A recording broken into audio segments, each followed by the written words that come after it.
साधु महात्माओं, आपने बहुत अच्छी बात पूछी है। आपका यह प्रश्न तीनों लोगों का हित करने वाला है। मैं गुरुदेव व्यास का स्मरण करके आप लोगों के स्नेहवश इस विषय का वर्णन करूंगा। आप आदरपूर्वक सुने। सबसे उत्तम जो शिव पुराण है वह वेदांता का सरस सर्वस है तथा वक्ता और श्रोता समस्त पाप राशियों से उद्धार करने वाला है। इतना ही नहीं, वह परलोक में परामर्थ वस्तुओं को देने वाला है। कल की कलम शराशि का विनाश करने वाला है। उसमें भगवान शिव के उत्तम यश का वर्णन है। ब्राह्मणों, धर्म, अर्थ, काम और मोक्ष, इन चारों वस्तुओं को देने वाला वह पुराण सदा ही अपने प्रभावी की दृष्टि से वृद्धि या विस्तार को प्राप्त हो रहा है। विप्र वरो, उस सर्वोत्तम शिव पुराण के अध्ययन मात्र से वे कलयुग के पाप सक्त जीव श्रेष्ठतम गतियों को प्राप्त हो जाएंगे। कलयुग के महान उत्पात तभी तक जगत में निर्भय होकर विचार करेंगे जब तक यहाँ शिव पुराण का उदय नहीं होगा। इस वेद के तुल्य माना गया है। इस वेद कल्प पुराण का सबसे पहला भगवान शिव ही ने प्रणयन किया था। विदेश्वर संहिता, रुद्र संहिता, विनायक संहिता, उमा संहिता, मातृ संहिता, एकादश रुद्र संहिता, कैलाश संहिता, शत रुद्र संहिता, कोटि रुद्र संहिता, सहस्त्र कोटि रुद्र संहिता, वयवी संहिता तथा धर्म संहिता, इस प्रकार इस पुराण के 12 भेद या खंड हैं। ये 12 साहित्य अत्यंत पुण्यमयी मानी गई हैं। ब्राह्मणों, अब मैं उनके श्लोकों की संख्या बताता हूँ। आप लोग वह सब आदरपूर्वक सुने। विदेश्वर संहिता में 10,000 श्लोक हैं। रुद्र संहिता, विनायक संहिता, उमा संहिता और मातृ संहिता, इनमें प्रत्येक 8,000 श्लोक हैं। ब्राह्मणों, एकादश रुद्र संहिता में 13,000, कैलाश संहिता में 6,000, शत रुद्र संहिता में 3,000, कोटि रुद्र संहिता में 9,000, सहस्त्र कोट रुद्र संहिता में 11,000, व्यायिक संहिता में 4,000 तथा धर्म संहिता में 12,000 श्लोक हैं। इस प्रकार मूल शिव पुराण की श्लोक संख्या 1 लाख है, परंतु व्यवसायी जी ने उसे 24,000 श्लोकों में संक्षिप्त कर दिया है। पुराणों की क्रम संख्या के विचार से इस शिव पुराण का स्थान चौथा है। इसमें 7 संहिताएं हैं। पूर्व काल में भगवान शिव श्लोक संख्या की दृष्टि से 100 करोड़ श्लोकों का एक ही पुराण ग्रंथ ग्रथित किया था। सृष्टि के आदि में निर्मित हुआ वह पुराण संहिता अत्यंत विस्तृत था। फिर द्वापर आदि युगों में द्वैपायन, व्यास आदि महर्षियों जब पुराण का 18 भागों में विभाजन कर दिया, उस समय संपूर्ण पुराणों का संक्षिप्त स्वरूप केवल 4 लाख श्लोकों का रह गया। उस समय शिव पुराण 24,000 श्लोकों में प्रतिपादन किया गया। यही इसकी श्लोकों की संख्या है। यह वेद तुल्य पुराण 7 संहिताओं में बटा हुआ है। इसकी पहली संहिता का नाम विदेश्वर संहिता है। दूसरी रुद्र संहिता समझनी चाहिए। तीसरी का नाम शत रुद्र 10 संहिता, चौथी का कोटि रुद्र संहिता, पांचवी का उमा संहिता, छठी का कैलाश संहिता और सातवीं का नाम वैवी संहिता है। इस प्रकार ये 7 संहिताएं मानी गई हैं। इन 7 संहिताओं से युक्त दिव्य शिव पुराण वेद के तुल्य प्रमाणिक तथा सबसे उत्कृष्ट गति प्रदान करने वाला है। यह निर्मल शिव पुराण भगवान शिव के द्वारा ही प्रतिपादित है। इसे शिव शिरोमणि भगवान व्यास ने संक्षेप में संकलित किया है। यह समस्त जीव समुदाय के लिए उपकारक, त्रिविध तपों का नाश करने वाला, तुलना रहित एवं सत्पुरुषों को कल्याण प्रदान करने वाला है। इसमें वेदांत, विज्ञानमय प्रधान तथा निष्कपट निष्काम धर्म का प्रतिपादन किया गया है। यह पुराण ईर्ष्या रहित, अंत करने वाले विद्वानों के लिए जानने की वस्तु है। इसमें श्रेष्ठ मंत्र समूह का संकलन है तथा धर्म, अर्थ और काम, इस त्रिवर्ग की प्राप्ति के साधना भी वर्णन है। यह उत्तम शिव पुराण समस्त पुराणों में सर्वश्रेष्ठ है।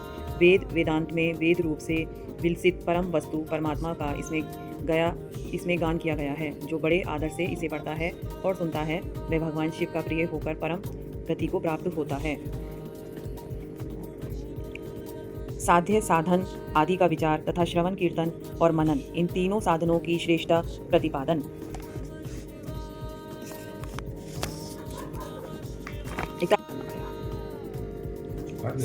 साध्य, साधन आदि का विचार तथा श्रवण, कीर्तन और मनन, इन 3 साधनों की श्रेष्ठता का प्रतिपादन। व्यास जी कहते हैं, सूत जी का यह वचन सुनकर वे सब महर्षि बोले, अब आप हमें वेदांत सार स्वरूप, सर्वस्वरूप अद्भुत शिव पुराण की कथा सुनाइए। सूत जी ने कहा, आप सब महर्षिगण रोग शोक से रहित कल्याण में भगवान शिव का स्मरण करके पुराण प्रवर शिव पुराण की, जो वेद के सार तत्व से प्रकट हुआ है, कथा सुनिए। शिव पुराण में भक्ति, ज्ञान और वैराग्य, इन तीनों का प्रतिपूर्वक ज्ञान किया गया है और वेदांत वेद सद्सुति का विशेष रूप से वर्णन है। इस वर्तमान कल्प में जब सृष्टि कर्म आरंभ हुआ था, उन दिन 6 कुलों के महर्षि परस्पर वाद विवाद करते हुए कहने लगे, अमुक वस्तु सबसे उत्कृष्ट है और अमुक नहीं है। उनके इस विवाद ने अत्यंत महान रूप धारण कर लिया। तब वे सब के सब अपनी शंका के साधन के लिए सृष्टिकर्ता अविनाशी ब्रह्मा जी के पास गए और हाथ जोड़कर विनय भरी वाणी में बोले, प्रभु आप संपूर्ण जगत को धारण पोषण करने वाले तथा समस्त कारकों के भी कारण हैं। हम यह जानना चाहते हैं कि संपूर्ण तत्वों पर परात्पर पुराण पुरुष कौन है।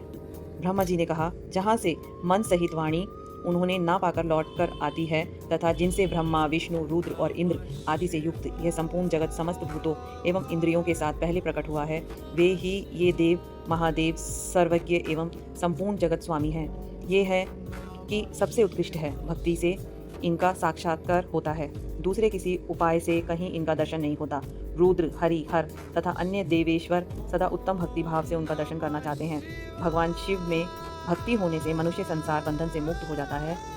देवता के कृपा प्रसाद से उनमें भक्ति होती है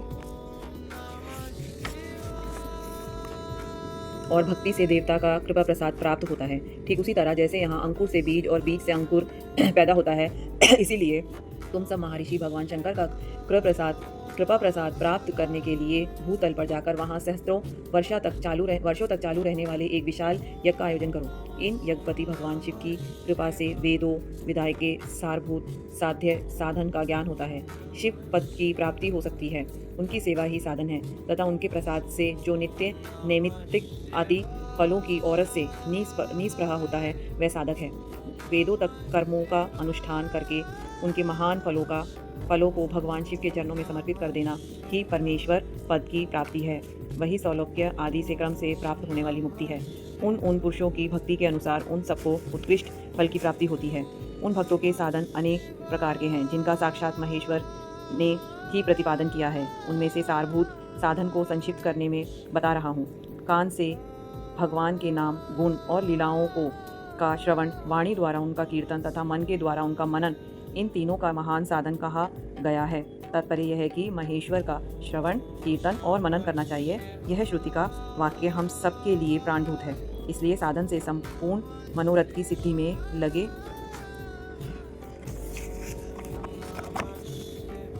हुए आप लोग परम साधकों प्राप्त हो। लोग प्रत्येक वस्तुओं को आंख से देखकर उसमें प्रवृत्त होते हैं, परंतु जिस वस्तु का कहीं भी प्रत्येक दर्शन नहीं होता, उसे श्रवणे इंद्रियों द्वारा जान सुनकर मनुष्य उसकी प्राप्ति के लिए चेष्टा करता है।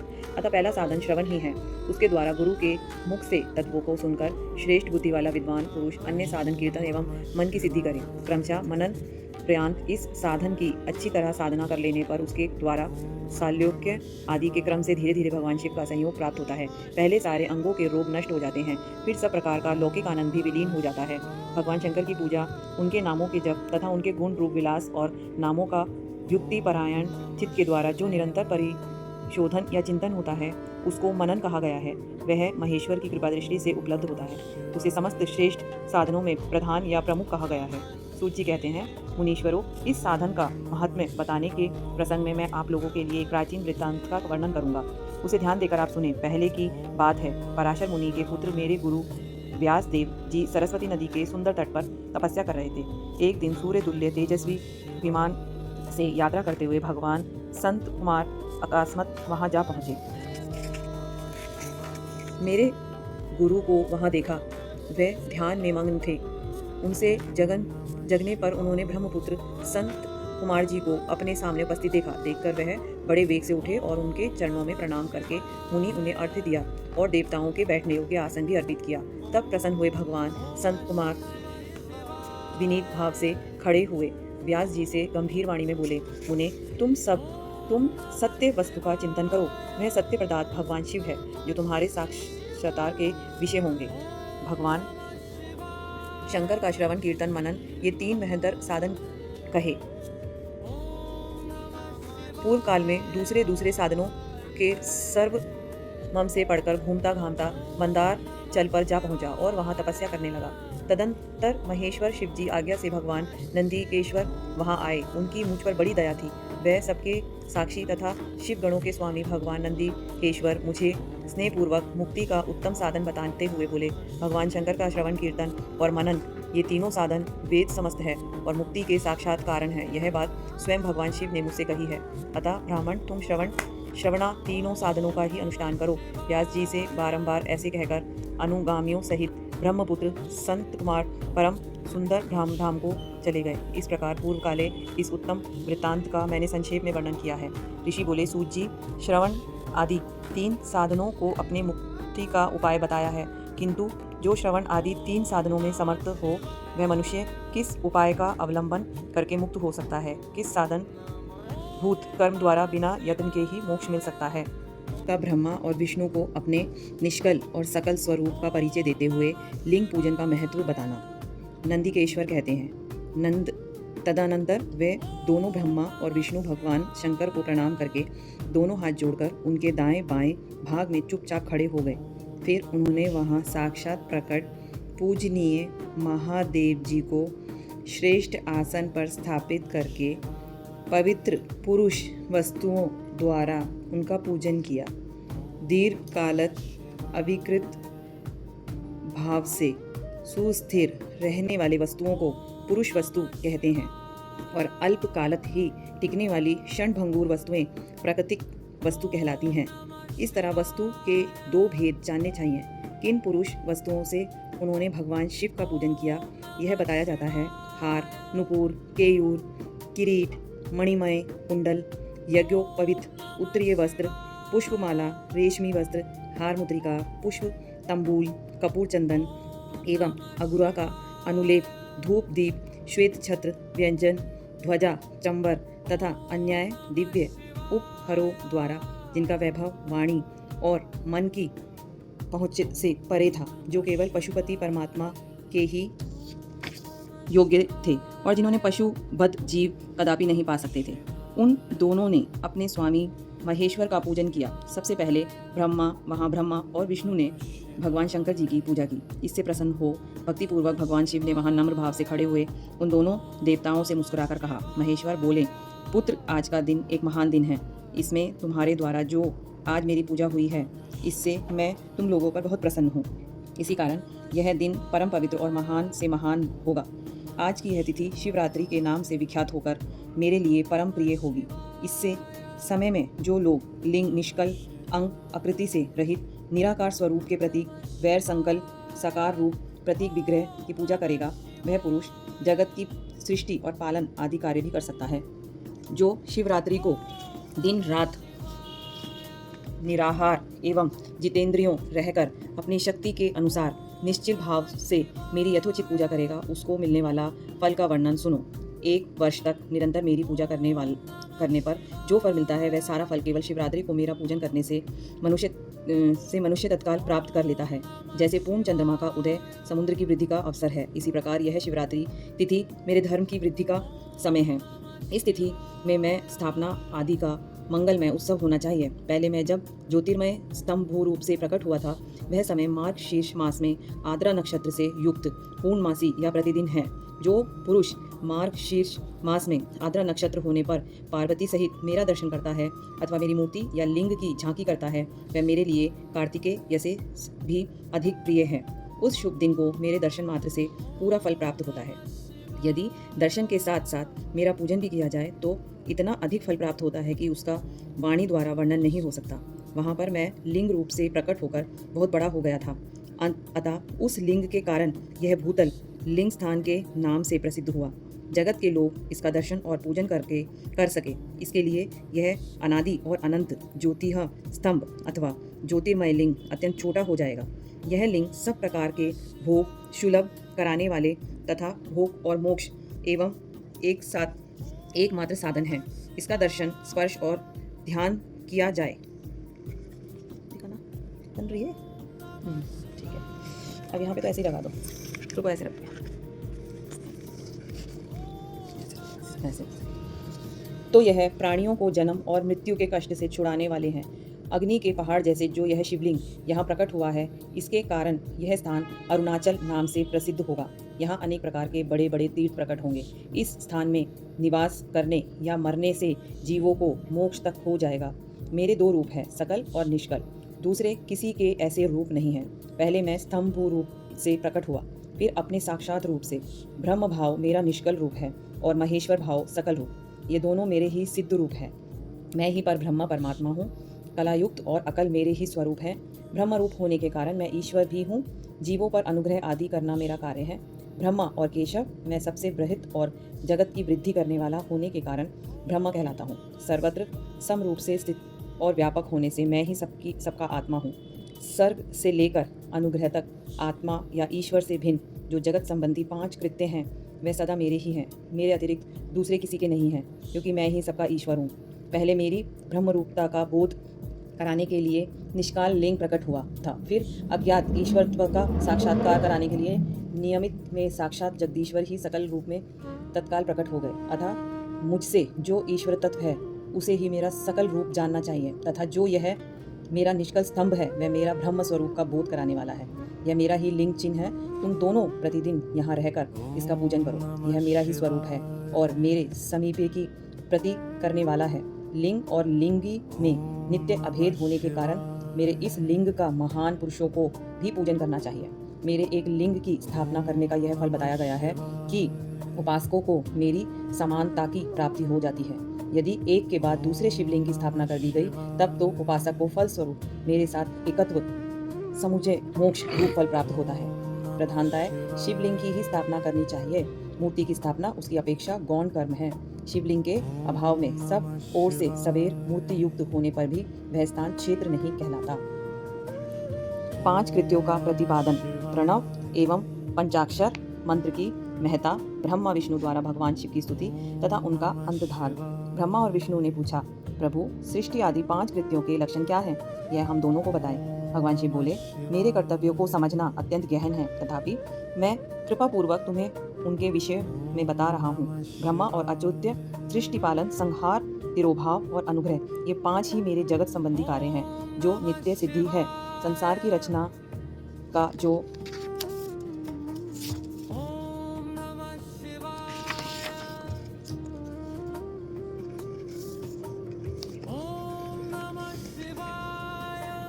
चल रहा है ना, कहीं मैं पढ़ती जाऊंगी, चल नहीं रहा, चल रहा है। आरंभ है, उसको सर्ग या सृष्टि कहते हैं। मुझसे पालित होकर सृष्टि का सुथिर रूप से रहना ही उसकी स्थिति है। उसका विनाश ही संहार है। प्राणों के उत्क्रमण और तिरोभाव कहते हैं। इस सबसे छुटकारा मिल जाता ही मेरा ही अनुग्रह है। इस प्रकार मेरे 5 कृत्य हैं। सृष्टि आदि जो 4 कृत्य हैं वो संसार का विस्तार करने वाला है। 5वां कृत्य अनुग्रह मोक्ष का हेतु है। वह सदा मुझ में ही अचल भाव से स्थिर रहता है। मेरे भक्तजन इन 5 कृत्यों को 5 भूतों में देखते हैं। सृष्टि भूतल में स्थित, जल में, संहार अग्नि में, तिरोभाव वायु में, अनुग्रह आकाश में स्थित है। पृथ्वी से सबकी सृष्टि होती है। जल से सबकी वृद्धि एवं जीवन रक्षा होती है। आग सबको जला देती है। वायु सबको एक स्थान से दूसरे स्थान की ओर ले जाती है और आकाश सबको अनुग्रहित करता है। विद्वान पुरुषों को यह विषय इस रूप में जानना चाहिए। इस 5 कृत्यों का भार वहन करने के लिए मेरे 5 मुख हैं। 5 मुख हैं, 4 दिशाओं में 4 मुख हैं और इनके बीच में 5वां मुख है। पुत्रों, तुम दोनों ने तपस्या करके प्रसन्न हुए मुझ परमेश्वर से सृष्टि और स्थिति नामक 2 कृत्य प्राप्त किए हैं। ये दोनों तुमसे बहुत प्रिय हैं। इसी प्रकार मेरी विभूति स्वरूप रुद्र और महेश्वर में 2 अन्य उत्तम कृत्य हैं, संहार और तिरोभाव, मुझसे प्राप्त किए हैं, परंतु अनुग्रह नामक कृत्य दूसरा कोई नहीं पा सकता। रुद्र और महेश्वर अपने कर्मों को भूले नहीं हैं, इसलिए मैंने उनके लिए अपनी समानता प्रदान की है। वे स्वरूप, वेश, कृत्य, वाहन, आसन और आयुध आदि में मेरे समान ही है। मेरे पूर्व काल में अपने स्वरूप मंत्र का उद्देश्य किया है, जो ओंकार के रूप में प्रसिद्ध है। वह मंगलकारी मंत्र है। सबसे पहले मेरे मुख से ओंकार ओम प्रकट हुआ, जो मेरे स्वरूप का बोध कराने वाला है। ओंकार वाचक है और वाच्य हूँ और मैं वाच्य हूँ। यह मंत्र मेरा स्वरूप ही है। प्रतिदिन ओंकारा निरंतर स्मरण करने से मेरा ही सदा स्मरण होता है। मेरी उत्तरवर्ती मुख से आकार का, पश्चिम मुख से उकार का, दक्षिण मुख से मकार का, पूर्व पर्वती मुख से बिंदु का तथा मध्य मुख से नाद का प्रकट्य हुआ। इस प्रकार 5 अवयवों से युक्त ओंकारा विस्तार हुआ है। इस सभी अवयवों से एक भूत होकर वह प्रवण ओम नामक एक अक्षर हो गया। यह नाम रूपात्मक सारा जगत तथा वेद उत्पन्न स्त्री पुरुष वर्ग रूप दोनों कुल इस प्रवण मंत्र पर व्याप्त है। यह मंत्र शिव और शक्ति दोनों का बोधक है। इसी से पंचाक्षर मंत्र की उत्पत्ति हुई है। जो मेरे सकल रूप का बोध है वह आकारादिक्रम है और मकारादिक्रम से क्रमशः प्रकाश में आया है। ओम नमः शिवाय यह पंचाक्षर मंत्र है। इस पंचाक्षर मंत्र से मात्र का वर्ण प्रकट हुए हैं जो 5 भेद वाले हैं। उसी से शिरो मंत्र सहित त्रिपदा गायत्री का प्रकट्य हुआ है। इस गायत्री से संपूर्ण वेद प्रकट हुए हैं और उस वेदों से करोड़ों मंत्र निकले हैं। इस मंत्र उन मंत्रों से विभिन्न कार्यों की सिद्धि होती है, परंतु इस प्रवण एवं पंचाक्षर से संपूर्ण मनोरथ की सिद्धि होती है। इस मंत्र मुदाय से योग, भोग और मोक्ष दोनों सिद्ध होते हैं। मेरे सकल स्वरूप से संबंध रखने वाले सभी मंत्र राज साक्षात भोग प्रदान करने वाले और शुभ कारक मोक्षप्रद हैं। नंदिकेश्वर कहते हैं, तदंतर जगदम्बा पार्वती के साथ बैठे हुए गुरुवर महादेव जी ने उत्तर विमुख बैठे हुए ब्रह्मा और विष्णु को पर्दा करने वाले वस्त्र से आच्छित करके उनके मस्तक पर अपना कर कमल रखकर धीरे धीरे उच्चारण करके उन्हें उत्तम मंत्र का उपदेश दिया। मंत्र तंत्र में बताई हुई विधि के पालन पूर्वक 3 बार मंत्र का उच्चारण करके भगवान शिव उन दोनों शिष्यों को मंत्र की दीक्षा दी। फिर उन शिष्यों ने गुरु दक्षिणा के रूप में अपने आप को ही समर्पित कर दिया और दोनों हाथ जोड़कर उनके समीप खड़े हो उन देवेश्वर जगत गुरु का स्तवन किया। ब्रह्मा और विष्णु बोले, प्रभु आप निष्कल रूप हैं, आपको नमस्कार है। आप निष्कल तेज से प्रकाशित होते हैं, आपको नमस्कार है। आप सबकी स्वामी हैं, आपको नमस्कार है। आप सर्वोत्मा को नमस्कार है, अथवा सकल स्वरूप आप महेश्वर को नमस्कार है। आप प्रवण के वाच्यार्थ हैं, आपको नमस्कार है। आप प्रवण लिंग वाले हैं, आपको नमस्कार है। सृष्टि पालन, संहार, तिरोभाव और अनुग्रह करने वाले आपको नमस्कार है। आपके 5 मुख हैं, आप परमेश्वर को नमस्कार है। पंच ब्रह्म स्वरूप 5 कृत्य वाले आपको नमस्कार है। आप सबके आत्मा है, ब्रह्म है। आपके गुण और शक्तियाँ अनंत हैं, आपको नमस्कार है। आपके सकल और निष्कल 2 रूप हैं। आप सद्गुरु एवं शंभु हैं, आपको नमस्कार है। इन पदों द्वारा अपने गुरु महेश्वर की स्तुति करके ब्रह्मा और विष्णु ने उनके चरणों में प्रणाम किया। महेश्वर बोले, आद्रा नक्षत्र से युक्त चतुर्दशी को प्रवण का जाप किया जाए तो वह अक्षय फल देने वाला होता है। सूर्य की संक्रांति से युक्त महा आद्रा नक्षत्र में एक बार किया हुआ प्रवण जप कोटि गुने जप का फल देता है। मृग शिरा नक्षत्र का अंतिम भाग तथा पुनर्वसु का आदि भाग पूजा, होम और तर्पण आदि के लिए सदा आद्रा के समान ही होता है। ये जानना चाहिए, मेरे लिंग का दर्शन प्रभात काल में ही, प्रातः और संगव काल में ही करना चाहिए, मध्य हवन के पूर्व। मेरे दर्शन पूजन के लिए चतुर्दशी तिथि निशित व्यापिनी अथवा प्रदोष व्यापिनी लेनी चाहिए, क्योंकि परिवर्तित तिथि से संयुक्त चतुर्दशी की प्रशंसा की जाती है। पूजा करने वालों के लिए मेरी मूर्ति तथा लिंग दोनों समान है, फिर भी मूर्ति की अपेक्षा लिंग का स्थान ऊंचा है। इसलिए मुमुक्षु पुरुषों को चाहिए कि वैवजन की विधि का वर्णन तथा शिव पद की प्राप्ति करने वाले सत्तो कर्म का विवेचन। ऋषि मुनियों ने पूछा, सूत जी, शिवलिंग की स्थापना कैसे करनी चाहिए, उसका लक्षण क्या है तथा उसकी पूजा कैसे करनी चाहिए, किस देश काल में करनी चाहिए और किस द्रव्य के द्वारा उसका निर्माण होना चाहिए। सूत जी ने कहा, महर्षियों, मैं तुम लोगों के लिए इस विषय का वर्णन करता हूँ, ध्यान देकर सुनो और समझो। अनुकूल एवं शुभ समय में किसी पवित्र तीर्थ में, नदी आदि के तट पर अपनी रुचि के अनुसार ऐसी जगह शिवलिंग की स्थापना करनी चाहिए जहाँ नित्य पूजन हो सके। पार्थिव द्रव्य से, जलमय द्रव्य से अथवा तेजस पदार्थ से अपने रुचि के अनुसार कल्पोयुक्त लक्षणों से युक्त शिवलिंग का निर्माण करके उसकी पूजा करने से उपासकों को उस पूजन का पूरा फल प्राप्त होता है। संपूर्ण शुभ लक्षणों से युक्त शिवलिंग की यदि पूजा की जाए तो वह तत्काल पूजा का फल देने वाला होता है। यह यदि चल प्रतिष्ठा करनी है हो तो इसके लिए छोटा सा शिवलिंग अथवा विग्रह श्रेष्ठ माना जाता है, और यदि अचल प्रतिष्ठा करनी है हो तो स्थूल शिवलिंग अथवा विग्रह अच्छा माना जाता है। उत्तम लक्षणों से युक्त शिवलिंग की पीठ सहित स्थापना करनी चाहिए। शिवलिंग का पीठ मंडालकर गोल, चकोर, त्रिकोण अथवा खाट के पाए की भांति ऊपर नीचे मोटा और बीच में पतला होना चाहिए। ऐसा लिंग पीठ महान फल देने वाला होता है। पहले मिट्टी से, प्रस्तर आदि से अथवा लोहे आदि से शिवलिंग का निर्माण करना चाहिए। जिस द्रव्य से शिवलिंग का निर्माण हो उसी से उसका पीठ भी बनाना चाहिए। यही स्थावर अचल प्रतिष्ठा वाले शिवलिंग की विशेष बात है। चल प्रतिष्ठा वाले शिवलिंग भी लिंग और पीठ का ही एक उपादान होना चाहिए, किंतु बाण लिंग के लिए यह नियम नहीं है। लिंग की लंबाई निर्माणकर्ता या स्थापना करने वाले यजमान के 12 अंगुली के बराबर होनी चाहिए। ऐसे ही शिवलिंगों को उत्तम कहा गया है। इसमें कम लंबाई हो तो फल में कमी आ जाती है, अधिक हो तो दोष की बात नहीं है। चरलिंगों में भी वैसा ही नियम है। उसकी लंबाई कम से कम कर्ता के 1 अंगुली के बराबर होनी चाहिए। उससे छोटा होने पर अल्प फल मिलता है, किंतु उसमें अधिक होना दोष की बात नहीं है। यजमानों को चाहिए कि वह फल शिल्प शास्त्र के अनुसार एक विमान या देवालय बनाए, जो देव गणों की मूर्ति से अलंकृत हो। उसका गर्भगृह बहुत ही सुंदर, सुदृढ़ और दर्पण के समान स्वच्छ हो। उसे 9 प्रकार के रत्नों से विभूषित किया गया हो। उसमें पूर्व और पश्चिम दिशा में मुख द्वार हो। जहाँ शिवलिंग की स्थापना करनी हो, उस स्थान के गर्त में नीलम, लाल वैदूर्य, श्याम मरकत, मोती मूंगा, गोमेद और हीरा, इन 9 रत्नों को तथा अन्य महत्वपूर्ण द्रव्यों को वैदिक मंत्रों के साथ छोड़े। सयोजात आदि 5 वैदिक मंत्र द्वारा शिवलिंग का 5 स्थानों में क्रमशः पूजन करके अग्नि में हविष्य की अनेक आहुतियाँ दें। परिवार सहित मेरी पूजा करके गुरु स्वरूप आचार्यों को धन से तथा भाई बंधुओं को मनचाही वस्तुओं से संतुष्ट करें। यचांकों को जड़, सुवर्ण, ग्रह एवं भू संपत्ति तथा चेतन गौ आदि वैभव प्रदान करें। स्थावर जंगम सभी जीवों को यत्नपूर्वक संतुष्ट करके एक गड्ढे में स्वर्ण तथा 9 प्रकार के रत्न भरकर सधोजातित वैदिक मंत्रों का उच्चारण करके परम कल्याणकारी महादेव जी का ध्यान करें।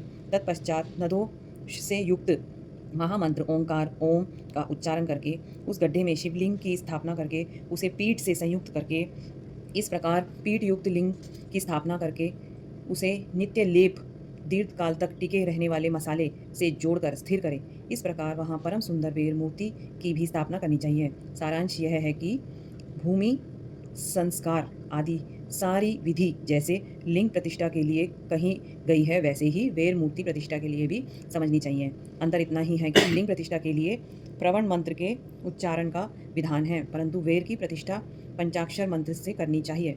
जहाँ लिंग की प्रतिष्ठा हुई है, वहाँ भी उत्सव के लिए बाहर सवारी निकालने आदि के नियमित वेर मूर्ति को रखना आवश्यक है। वेर को बाहर से भी लिया जा सकता है, उसे गुरुजनों से ग्रहण करें।